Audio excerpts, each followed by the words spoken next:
maison, il y a le printemps qui chante. Bonjour les petits amis, j'espère que vous allez bien et que vous avez passé une bonne semaine. Voilà, donc comme régulièrement, on se retrouve pour faire le point sur mes dernières découvertes, mes derniers achats, voilà, des bons marchés, les parfums de niche, grâce souvent à mes abonnements favoris, des kits d'échantillons à droite à gauche.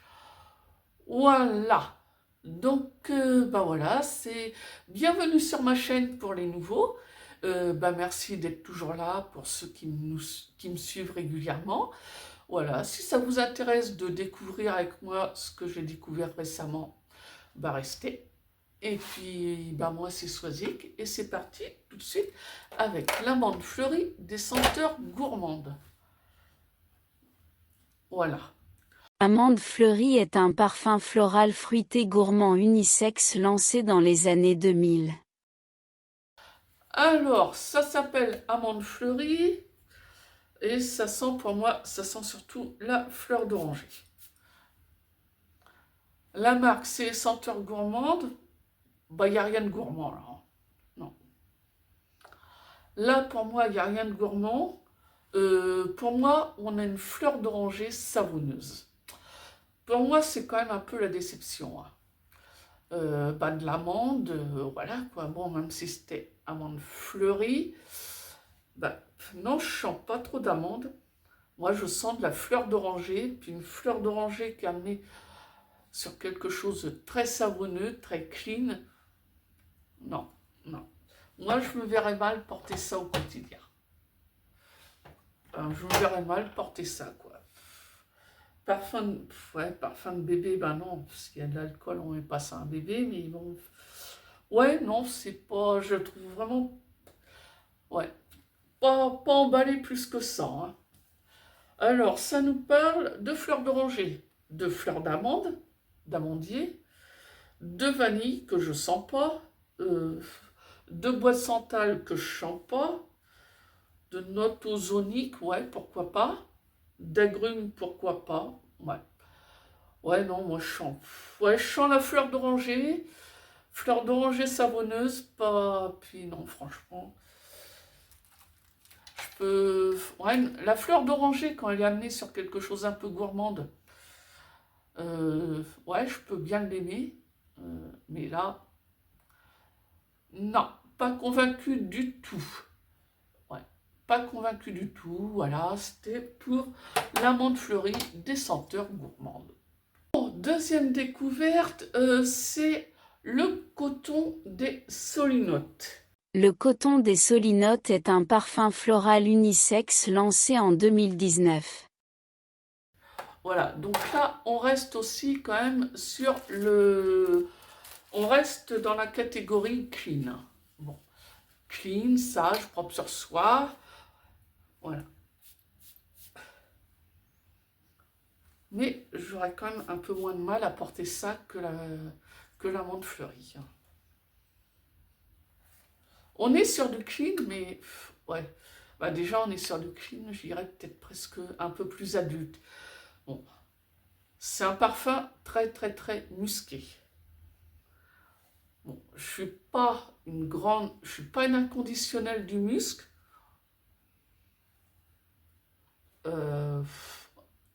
Pourquoi pas?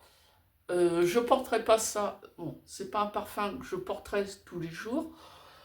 Ouais, dans certaines conditions, pour rafraîchir une tenue, pour ouais, pour se mettre une petite retouche de parfum au milieu d'une journée de boulot, pourquoi pas, hein, pour aller voir les clients, ouais, pourquoi pas. Ça, pourquoi pas. Bon, c'est pas un parfum, c'est pas un parfum qui correspond clairement à mon univers de prédilection, hein. Moi, je suis plus les fruités, un petit peu gourmand, que ça soit un peu fun. Bon, là, du fun, il n'y en a pas. Là, c'est du propre, c'est du sérieux, c'est du clean. Allez, pourquoi pas dans certaines circonstances, oui, pourquoi pas. Je dirais, niveau déception, on est quand même Niveau déception, non, parce que là, avec le coton, je savais à quoi m'en tenir. Beaucoup plus qu'avec l'amande fleurie. C'était ce à quoi je m'attendais. Donc oui, dans une certaine catégorie de senteurs, ouais, pourquoi pas. Ça peut être, ouais, c'est quelque part, c'est peut-être le petit chemisier blanc olfactif à avoir dans son dressing, qui irait dans certaines circonstances, on ne sait pas trop quoi mettre, on, bon, on veut pas agresser les gens qui sont autour de soi, voilà. On veut pas prendre trop de risques de faute de goût. Ouais, pourquoi pas. Voilà. Ouais, le petit chemisier blanc, pantalon noir ou jupe noire, à avoir dans son dressing quelque part. Donc on reste sur un bon rapport qualité-prix, comme d'habitude avec les solinotes. Voilà. Il va nous parler de musc, évidemment. De riz. Alors le riz, ouais.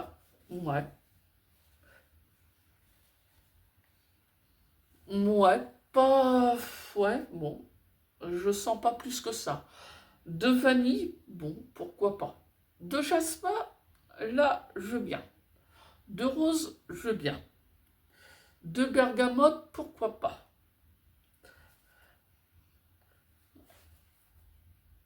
Voilà. Oui, donc on est vraiment dans quelque chose qui sent le propre, qui est poudré. Voilà, oui, c'est un classique, quoi. Je dirais c'est quelque chose de très classique. Ça, bon, il n'y a aucune fantaisie. C'est bien fait, voilà, pourquoi pas.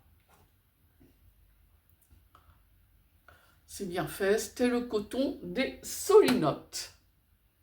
Alors, troisième parfum bon marché, j'ai craqué. J'ai refait une commande chez Chobi. Et là, aujourd'hui, on va rester quelque part dans le côté clean avec la fleur narcotique d'Ex Nihilo. Fleur narcotique est un parfum floral fruité unisexe créé par Quentin Biche et lancé en 2014. Alors, bon.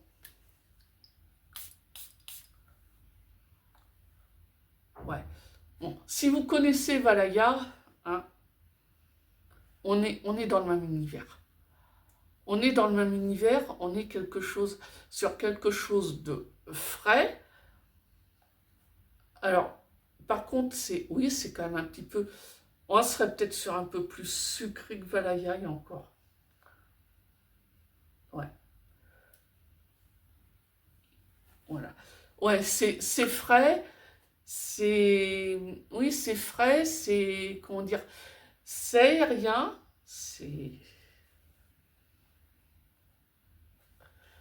Donc, il y a le côté propre, mais il y a un côté, il y a certainement un petit peu de fruité, on regardera les notes tout à l'heure,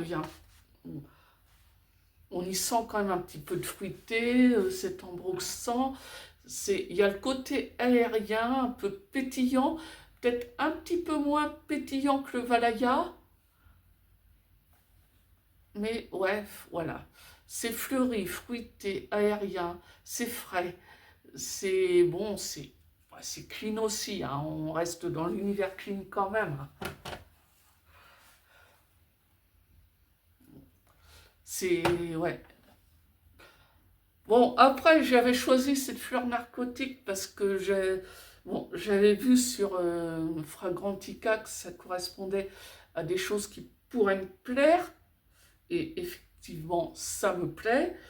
Voilà, c'est une création de Quentin Biche comme Valaya.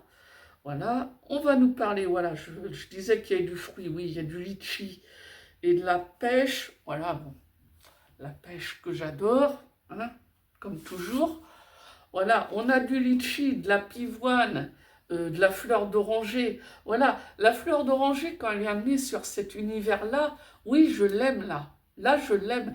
Là, elle n'est pas savonneuse. Là, il y a le litchi, de la pêche, du musc qui va la porter vers de la fraîcheur, mais elle n'est pas savon. elle est pas savon comme dans la menthe fleurie, quoi. Voilà, il y a de la bergamote, du musc qui apporte la fraîcheur, l'aérien, du jasmin. Ouais, voilà, bon, le jasmin, il est là sans être imposant. Pareil, s'il est trop imposant, moi, ça va pas, ça me convient pas. La pêche, bon, la pêche est une de mes notes préférées. Pour ceux qui me suivent, vous devez commencer à le savoir. Voilà, puis ben, de la mousse de chêne, des notes boisées et, ah, je crois que c'était de l'ambrexan, c'est du pétalia. Voilà, pétalia, je crois, genre, je sais plus ce que ça... bon, le pétalia, c'est une note synthétique, de toute façon, qui est, je crois aussi, elle présente dans le Valaya. Ouais, on est... Ouais, pétalia, ouais, bon, j'avais regardé, je sais plus si c'est une note qui correspond à de la rose. Ouais, je pense que ça mène sur le côté un peu rose, litchi, pivoine, voilà. Voilà. Donc oui, cette copie de Fleurs narcotiques, elle me plaît beaucoup. Alors, bah pour ceux qui connaissent Chobi, moi j'ai choisi, souvent je prends une extra dose de 1. Alors, ouais, une extra dose de 1 pour un parfum que je connais pas.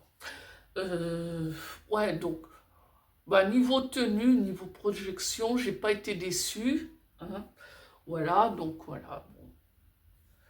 Là, pour celui-là, je suis tout à fait contente, mais contente de chez contente de mon achat. Voilà, c'était pour une copie Chobi du Fleur narcotique d'Ex Nihilo. Alors, le dernier parfum pour lequel j'ai craqué, bon, j'ai pas pris beaucoup de risques, je me suis acheté le Delilah de la maison d'Alhambra. Delilah est un parfum floral fruité pour femmes lancé en 2023. Bon, évidemment, c'est un dupe de Delina. Voilà. Voilà le Delina. Voilà le Delilah. Bon, on n'est pas du tout non plus dans les mêmes tarifs. Alors, à l'ouverture, bon, ils ne se sont pas cassés la tête, hein, ils ont quand même bien copié. Là, on est quand même dans quelque chose qui copie. Hein. On est dans la quasi-copie. Bon, en même temps, moi, je cherchais un dupe de Delina, mais je voulais absolument que cette note de rhubarbe elle soit présente. Voilà. Donc voilà, je me suis arrêtée sur le Delilah de la maison d'Alhambra. Voilà. Alors, à l'ouverture, ils sont quand même assez ressemblants. Je trouve quand même que le Delilah est un peu plus sucré que le Delina. Voilà. Évidemment, c'est plus chimique. Hein.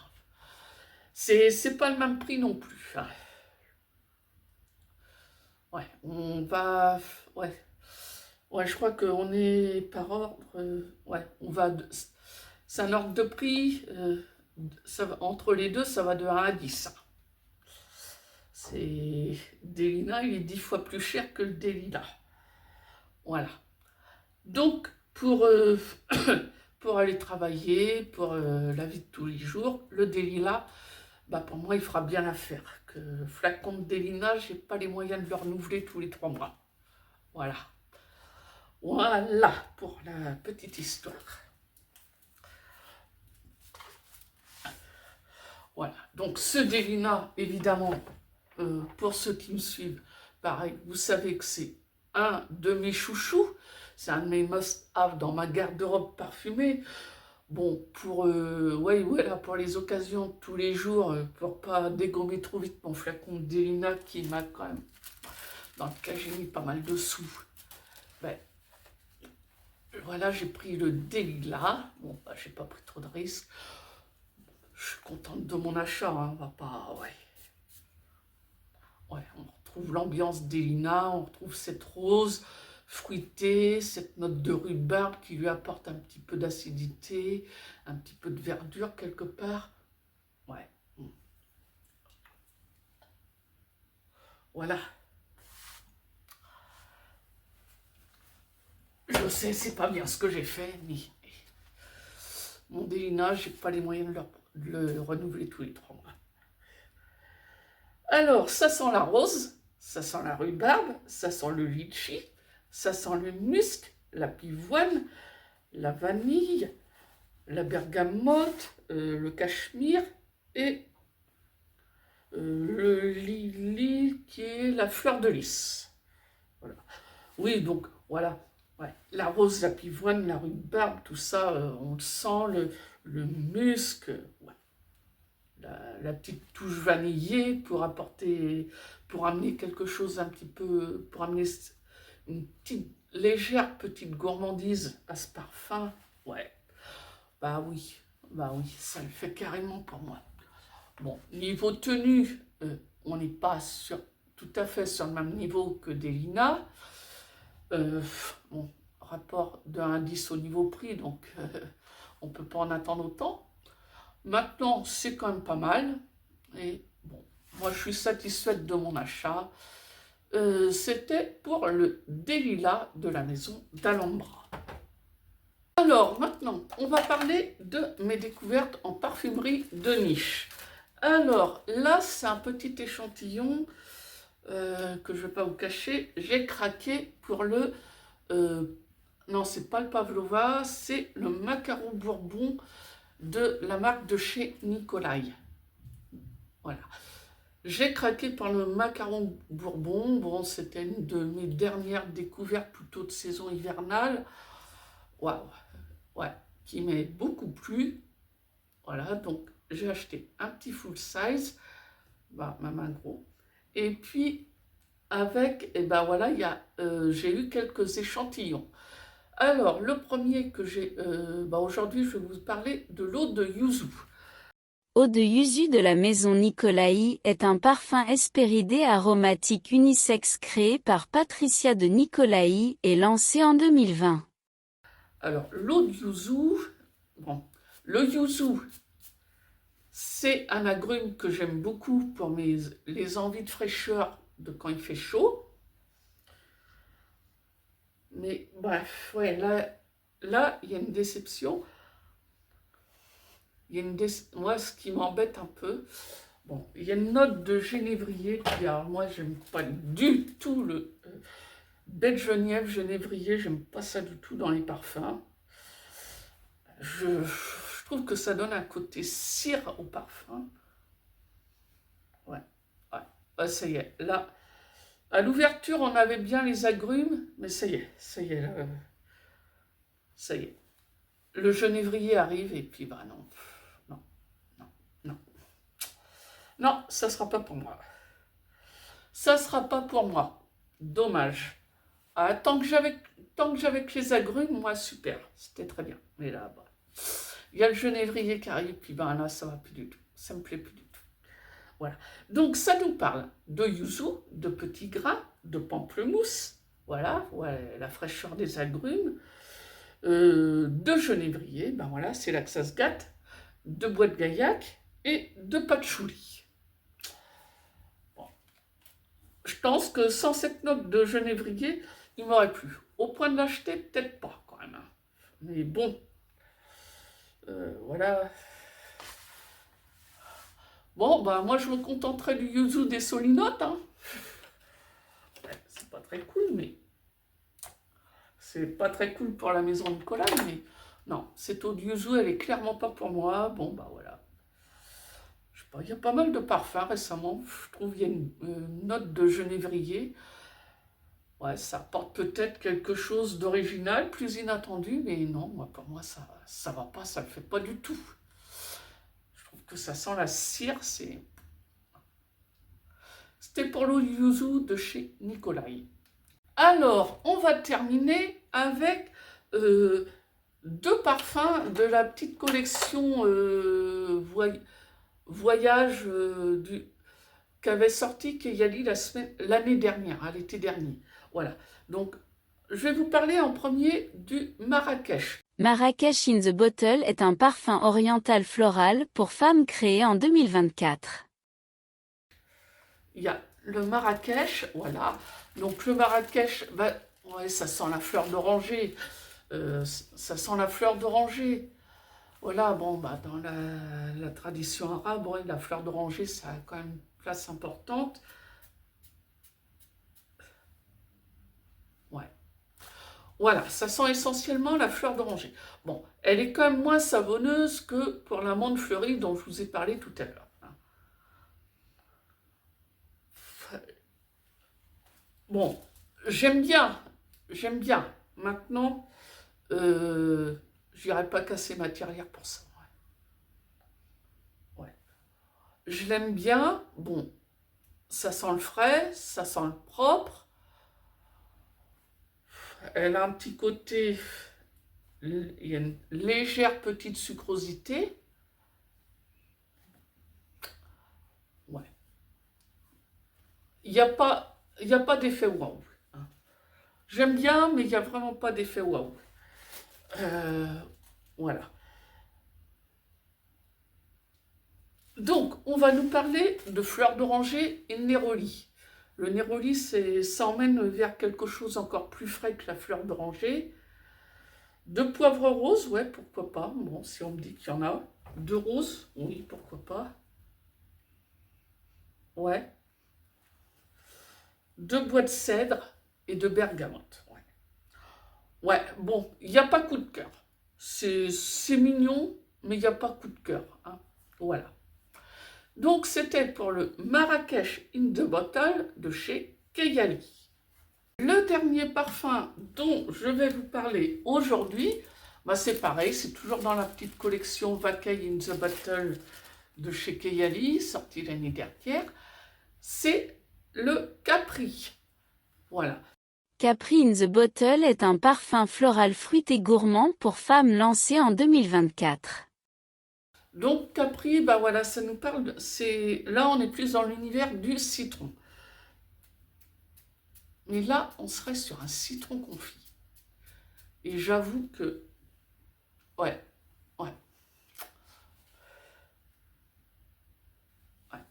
Alors, il va ressembler un peu au Yum Bougie Marshmallow, mais sauf que au lieu de mettre la fraise en avant, là c'est le citron qui a été mis en avant et la fraise beaucoup plus en arrière-fond. Et là, tout de suite, ben moi, ça me convient déjà beaucoup mieux. Ouais. Bon. Après, ouais, bon, c'est chimique, hein, on reste quand même sur quelque chose d'assez chimique. Maintenant, bah, ouais, c'est mignon, c'est fun. Hein. Ouais. C'est mignon, c'est fun. Ouais. C'est un petit côté. Ouais, c'est bon, voilà, c'est un citron, mais un citron sucré. Ouais, ça l'emmène sur quelque chose de régressif. Après, le citron, ça reste quand même quelque chose d'un peu frais quand même. Ouais, moi j'aime bien. Ouais. Moi, il me plaît bien, ce petit Capri in the Bottle. Ouais. Ouais. Est-ce que j'irais mettre 115 €? Bah, je pense pas qu'il soit vendu en 100 millilitres. Ouais, pourquoi? Peut-être que j'irais craquer sur un 10 millilitres. C'est pas impossible. J'en serais bien capable. Ouais. Ouais, il est mignon, il est fun. Bon, de toute façon, avec Kayali, voilà, Kayali, faut pas attendre grande chose d'autre que quelque chose de fun. Et là, le fun, on l'a, quoi. Ouais. Ouais, c'est bien fichu, c'est sympa. Oui, c'est pas le parfum du siècle, hein. C'est pas, bon, c'est pas de la grande sophistication. Ouais, mais ouais, c'est marrant, c'est sympa, agréable. Pareil, pour ouais, des petits moments où on a des envies de régressivité, les soirs d'été. Ouais, ça le fait. Ça va nous parler de sucre, de citron, de vanille. Alors, je vais parler de fraise, mais c'est de la framboise. En fait, c'est de la framboise qu'on sent en arrière-fond. Voilà. Bon, ça, c'est Marrakech. Ouais. C'est pas la fraise, c'est de la framboise, le fruit rouge. Voilà, ce qui fait que ça passe peut-être aussi mieux qu'avec le Yum Bougie Marshmallow. De musc, évidemment. et de Freesia pour apporter un petit touche de fraîcheur. Ouais, c'est frais, c'est à la fois frais, sucré, il y a un petit équilibre, c'est fun. Ouais. Il m'a bien plu, ce petit Capri in the Bottle de chez Cayenne. Voilà. Voilà, donc c'est la fin de cette présentation de mes 7 dernières découvertes. Allez, on va se dire Capri. Et puis voilà, bah si. Et vous, qu'est-ce que vous avez aimé récemment? Bah, n'hésitez pas à me faire part, comme d'habitude, de vos dernières découvertes, de vos suggestions, et puis voilà. Et puis, bah voilà quoi, et n'hésitez pas à liker la vidéo si elle vous a plu. Et puis, bah, n'hésitez pas à vous abonner si ce n'est pas encore fait, et si vous voulez être tenu au courant de mes prochaines parutions. Puis sur ce, bah, il ne me souhaite plus qu'à vous souhaiter une bonne semaine, de profiter du beau soleil. En tout cas, chez nous, il a l'air décidé à bien se montrer. Et puis, bah voilà, à la semaine prochaine. Voilà.